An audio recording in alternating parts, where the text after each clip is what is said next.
그럼 지금부터 그린란드를 왜 욕심을 내는지를 확인해 보기 위해서 이른바 북서항로라고 불리는 미국판 북극 항로에 대한 얘기를 좀 해볼까 합니다. 왜냐하면 해수부가 갑자기 9월에 북극항로를 운행을 한다라고 발표를 하고 있는데 이게 기존 정상적인 북극항로가 아니라 북극과 서쪽을 이어서 미대륙을 연결하는 북서항로, 그러니까 미국 쪽으로 가는 북극항로를 얘기하는 게 아니냐라는 얘기가 나오고 있습니다. 네. 자, 일단 트럼프는 그린란드를 본인들이 먹어야 된다라고 이야기하는 근거로 그 북극 근처에, 북극 항로에 중국하고 러시아 함대가 사정없이 돌아다니고 있기 때문에 미국 안보를 위협하기 때문에 그린란드를 우리가 먹어야 돼라고 이야기를 하고 있는데요.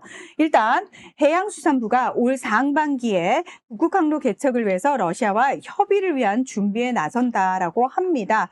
해수부는 올해 3000TEU급 컨테이너선을 부산에서 로테르담까지 시범 운항하고 쇄빙선 등 극지 항해 선박 건조를 지원할 계획이라고 합니다.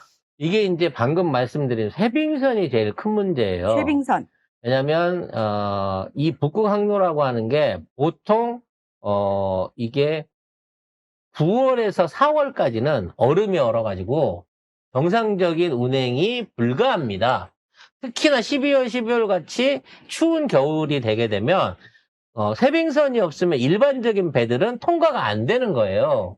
그렇기 때문에 항상 쇄빙선을 같이 달고 쇄빙선이 앞에서 얼음을 깨주면 뒤에서 여객선이나 무슨 화물선이 따라가는 형태의 운항을 취하는 게 일반적인 북극항로의 운행 방법인 거고, 그 방법 역시도 추운 겨울 1, 2월 달 되면 위험해서 시도를 잘 안 합니다. 자, 중요한 건 이 북극항로가 우리가 알고 있는 것처럼 브라디보스토크에서 이쪽으로 나눠지는데 요게 유럽으로 가는 코스가 있고 미국 쪽 연안을 붙어가지고 베핀만 쪽으로 빠지는 두 개 코스가 있습니다. 요 두 가지가 다 항로이긴 한데 요 북서 항로는 미국이 유리한 항로인 거고요. 요쪽에 있는 이 아래쪽은 러시아라든지 우리 이쪽 동아시아 국가들한테 유리한 노선이라고 볼 수 있어요. 이 노선을 이용하면 기존의 일반적인 방법으로 미국을 접근하는데 일주일 정도의 그 물류 시간을 줄일 수 있는 게 검정색으로 표현되어 있는 북서 항로인 겁니다. 그러니까 기존의 현재 항로로 돌아가는 거에 비하면 엄청나게 많은 거리를 줄일 수 있다는 거죠. 문제는 이 항로들을 지금 개척하는데 가장 필요로 한 게 아까 말씀드린 대형 쇄빙선이라는 겁니다. 근데 전 세계에서 이런 쇄빙선들을 갖고 있는 국가는 러시아가 현재로서 12대로 제일 유일한 거고요. 미국은 한 대도 없어요. 쇄빙선이. 그렇기 때문에 이런 걸 하기 위해서 쇄빙선이 너무 필요합니다. 근데 중요한 건 우리나라는 쇄빙선이 아니라 컨테이너선 자체가 쇄빙을 하면서 갈 수 있는 아크7 규격의 지금 현존하는 최강의 쇄빙 능력을 가진 운반선을 대조할 수 있는 능력을 갖고 있다는 거죠. 그래서 이러한 운반선을 만들게 되면 또한 필요한 게 강력한 힘이 필요하니까. 왜냐면 이게 이제 쇄빙선으로 갖고 막 치고 들어가다가 엔진이 고장이 나거나 힘이 떨어지면 얼어갖고 고정돼서 얼음 풀릴 때까지 1년 기다려야 되거든요. 그래서 이걸 안 당하기 위해서 쇄빙선들을 핵 추진 연료를 사용하는 방식으로 지금 하나둘씩 바꿔가고 있어요. 그래서 우리나라의 핵 추진으로 상업 컨테이너 삼성중공업에 처음으로 그 실안이 나왔다고 하는 거는 이거는 대형 컨테이너선에다 핵 추진 엔진을 실어가지고 이걸로 해갖고 북극 항로를 깨고 다닐 수 있는 유조선이 필요하다라는 거고, 이 사업이 이루어지게 되면 미국은 물류적으로 보나 수출적으로 보나 굉장히 유리한 위치를 차지할 수 있게 된다는 겁니다. 그래서 미국의 목표는 일단 멕시코, 콜롬비아, 베네수엘라도 먹어야 되지만 캐나다하고 그린란드까지 전부 다 자기 영으로 복속을 시켜가지고 사실상의 북반구, 서반구의 패자가 되고 싶은 게 지금 미국의 욕심이라는 거죠. 이거를 과연 트럼프가 살아서 할 수 있을 것인가? 근데 우리나라는 이거 러시아하고 할 수 있나? 9월 달에 한다고 하는데 이게 러시아하고 지금 사이가 그렇게 좋은 편은 아니지 않아요? 근데 9월이면 앞으로 앞으로 괜찮을 그러니까 것이다. 어떤 식으로 외교 관계를 풀어나갈지 알 수가 없어요. 지금 러시아 쪽을 가가지고 로테르담 간다는 네. 얘기잖아요. 네. 네덜란드. 그러면은 저기는 다 사실 러시아 나와버리거든요. 그래서 저기가 이쪽으로 지나가면 여기 있는 배들은 다 러시아랑 중국 응, 배예요. 다. 그러니까 미국은 1위로 다니겠다는 거야. 그렇죠. 근데 여기도 마찬가지로 쇄빙선이 반드시 필요하다는 거죠. 아니 그래서 몇 달 전에 핀란드하고 해빙선 관련해가지고 계약을 맺었잖아요. 네, 미국이. 그래서 핀란드가 쇄빙선을 지어줄 수 있을 것이냐. 물론 핀란드가 예전에 쇄빙선을 제작해 본 적은 있죠. 하지만 최근 들어갖고는 전혀 건조 실적이 없습니다. 그리고 우리나라만큼의 어떤 실력이라든지 품질을 유지를 못해요. 우리나라 쇄빙선의 강점은요, 지가 스스로 자기 회전을 해갖고 절대 얼음에 안 갇힙니다.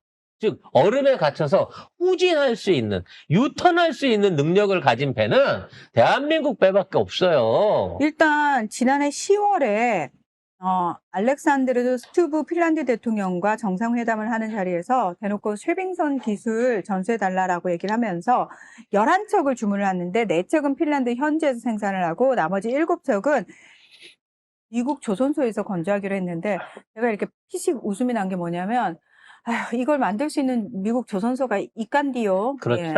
노동자가 있간디요. 예, 그래서 없습니다. 결국은 한국한테 이것까지 떠내주기는 좀 배알이 아팠는지 이건 핀란드하고 협업하기로 해봤습니다만 핀란드가 정상적인 생각이면 지금 그 스웨덴령이죠. 지금 그 그린란드가 덴마크.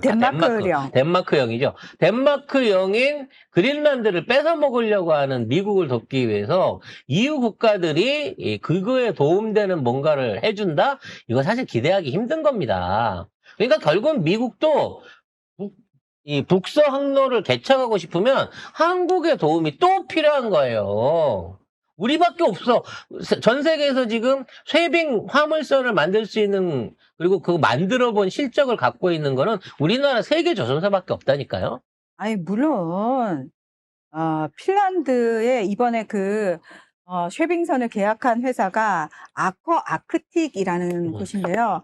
쇄빙선을 비롯해서 화물선, 유조선, 급지연구선, 유람선 등 빙상에서도 독자적으로 운항할 수 있는 다양한 선박 설계에 특화가 돼 있는 곳이라고 합니다. 사이즈의 문제, 사이즈.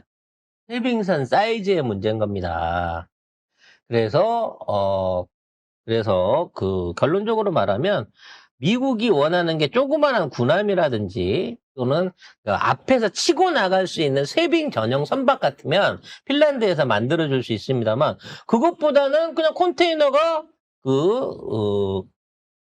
스스로 이거를 해치고 나올 수 있는 한국 걸 싸서 쓰는 게 훨씬 낫지 않겠어요? 저렴하죠. 그리고 우리나라 삼성은 앞뒤로 다 갈 수 있는 그렇죠. 그렇죠. 그런 쇄빙선이잖아요. 네, 그래서 핀란드 관련해서 이제 말매의 눈물이라고 하는 사례가 있었죠. 핀란드에서 제일 큰 크레인 제조사에서 만들었던 그 크레인이 10달러에 팔려서 분해 조립돼가지고 현대조선소에 와서 지금 배를 만들고 있지 않습니까?